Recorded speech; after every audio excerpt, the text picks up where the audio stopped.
We live in an age of anxiety. It feels like everyone is overwhelmed, tired, and stretched thin. We're constantly chasing peace, like it's a product we can buy.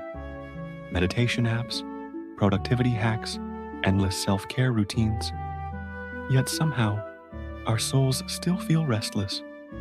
But what if the answers we're desperately searching for have already been lived by people who suffered far more than we can imagine, yet found a peace that could not be broken? The saints didn't live in comfort. They lived in chaos. They faced plagues, poverty, rejection, fear, and deep depression. And yet, they radiated a profound serenity. So, how did they do it? Let's start with something raw and honest. Mother Teresa, one of the most revered holy figures of the 20th century, once wrote in a private letter, "I feel that terrible pain of loss, of God not wanting me, of God not being God, of God not existing." Can you imagine that? She went for decades without feeling God's presence, but she never, ever stopped serving. And that's the first secret. Faith isn't a feeling. It's fidelity. It's showing up.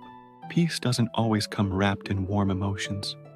Often, it's hidden in the quiet act of endurance. Sainte Thérèse of Lisieux faced a similar darkness. On her deathbed, she confessed she couldn't even see heaven anymore, only blackness. And yet, in that void, she whispered, "I love you." She called this her trial of faith. What she was experiencing is what most of us today would call burnout. But she didn't try to escape it. She transformed it by offering it up. Every anxious thought, every wave of fear, she turned them into small sacrifices of love, not escape, transformation. Then there's St. John of the Cross, the great poet of the dark night of the soul. He was imprisoned by his own religious brothers in a tiny, dark cell where he was tortured and forgotten. It was a horrific experience. Yet, out of that profound darkness, he wrote these incredible words: "Where there is no love, put love, and you will draw out love." He discovered that the absence of light doesn't mean the absence of God. In fact, it's often in those dark places that he hides most closely, waiting for us. And let's not forget Saint Padre Pio. He was haunted by doubts, physically attacked by demonic forces, and suffered from constant illness his entire life. His advice shatters the modern myth of self-help. He simply said, "Pray, hope, and don't worry." Notice, he didn't say, "Feel peaceful." He said, "Choose trust." Do you see the pattern here? The saints didn't overcome their anxiety by numbing it or distracting themselves from it. They overcame it by surrendering it. Every thought of fear, every moment of despair became a chance to lean deeper into God's grace. Today, we run from silence. We fill every quiet moment with noise because silence feels like failure, like we're not being productive, but silence is the very space where God begins to heal the wounds that noise keeps open. And what about loneliness? We think it's proof that something is fundamentally wrong with us. But look at Jesus in the Garden of Gethsemane. He was utterly alone, abandoned by his closest friends, and completely misunderstood. The holiest person who ever lived experienced the same deep ache that we call isolation. And what did he do? He didn't scroll through his phone. He didn't seek distraction. He prayed. So, if your prayer feels empty, pray anyway.